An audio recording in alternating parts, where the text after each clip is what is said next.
You were talking, Miranda, earlier about you seeing more and more of this. When did you really start to notice the shift over to a broadening of what we saw in fan service? I mean, you just have to look for it. Mm-hmm. It's there. It's always been there. Oh, I agree with you. I think, but like broadly, generally, it is usually directed towards young men. Mm-hmm. I mean, because that is who the target audience is primarily for anime. Even though there are things for women too. But the general more like shonen and like fun action things, like let's stop separating, was more like this year. Like I've seen more of that, especially this season. And definitely just as time has gone on. That's just how it goes, right? Mm-hmm. Like you start realizing, hey, women like sex too and appreciate that. Yeah, having watched anime for a long time, I feel like that I've seen fan service in general just snowball over the last decade or so in particular. It's always been there to a degree. But a lot of older anime, there's less of it, or at least it's less overt. There's not quite as much of it, and then you start seeing, at least in mainstream anime, when you're in like ecchi or hentai, that's a completely different thing. But you know, that's one thing I want to bring up with Gunbuster. It's like fan service is kind of presented in a different way, where it's just like, hey, here's some breasts. She's taking a shower, and it's not afraid to like show nipples and stuff. It's just like, hey, she's a woman. I mean, I think a problem we have is with fan service and like sex is that we're scared to show bodies when it's like, hey, we have bodies. It's okay. Very, very true. Yeah, like by making it more scantily, like, oh no, I have to cover up or be like awkward about it. It makes it like just childish in a way. I also think that that's a great point, the childish part. It's like I appreciate anime where people are being adults about it. So I was rewatching Burn Up W, which is an old OVA anime series from the 90s, and Rio is like one of my favorite anime characters, and she's this fantastically busty blonde, but and she is a grown woman who owns her sexuality and even messes with guys, and so she's like temperamental and she's vain and she's always ready for a fight, and she's a person.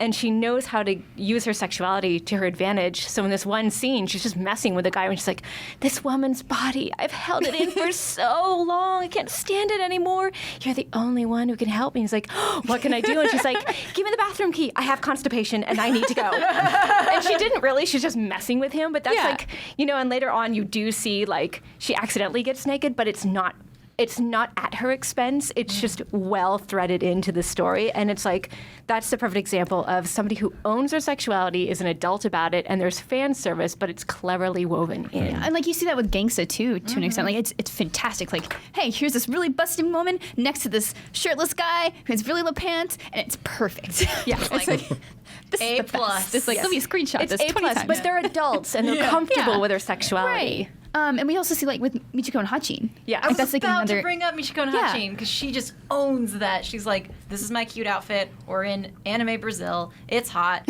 I'm going to be hot. And I'm like, yes, girl. Love it. Yeah, we see that like more with men too. And like, I mean, I think usually you see that with more adult characters, and when they are more sexualized and stuff, and that's fine. I mean, but sexualization isn't just stops with them. Yeah, I want to go back to Gangsta really quickly because I think there's an interesting parallel between Warwick and Alex, because Alex they're both sex workers, right? Yeah.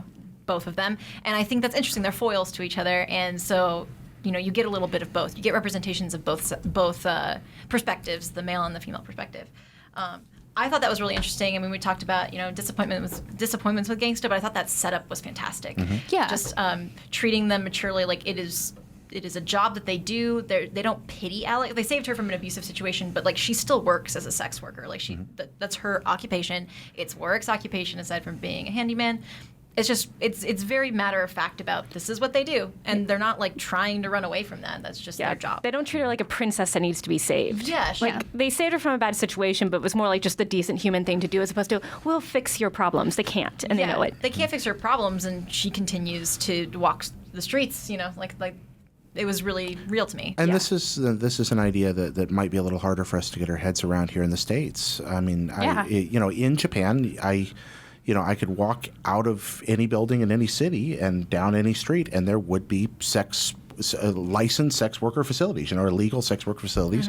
all over the place, places where people were working and that's their occupation and it's what they do and it's accepted and it's a part of the way things are there. And the discussions of the morality of that and cultural implications are, I think, outside of the scope of this discussion we're having here. Right.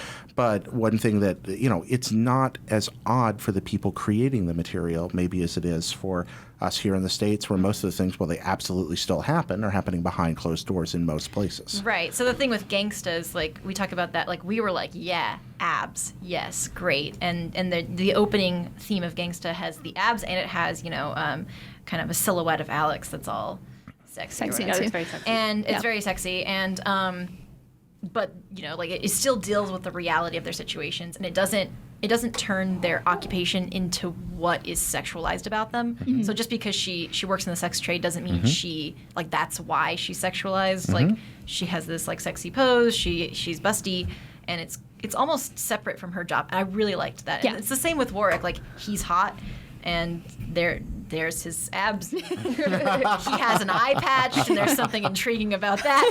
Plus, And he's a handyman, and that never hurts. yeah, he's good with weapons and stuff. Scars are sexy. And he has Yeah. scars.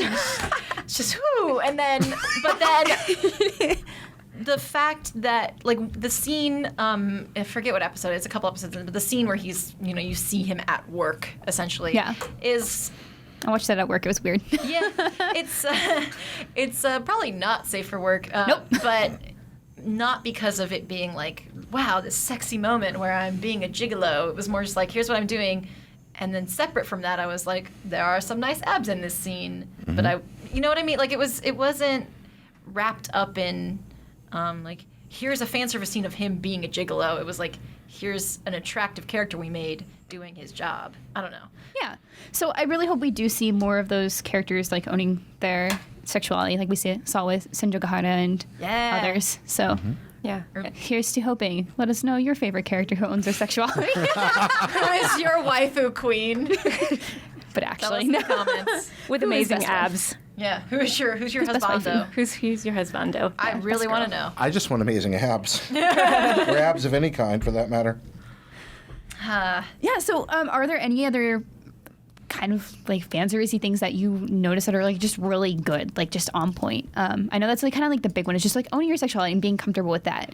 I think it can be done comedically as well. Yeah. Like I mentioned Burn Up W, but I started thinking of Slayers, where there's this character Naga who is ridiculously busty and always bouncing around, but rather than be exploitive, it's part of the joke because she's so obnoxious. Yeah. So it's this interesting balance of this character is like, I really want to hate her, and yet she's really funny, and she just happens to walk around in a battle bikini. But for some reason, it works on her because she's capable and she's a person, and the comedy of her just literally, like, whenever you see her and she does this and she bounces, there's a bouncy sound, which for some reason is funny.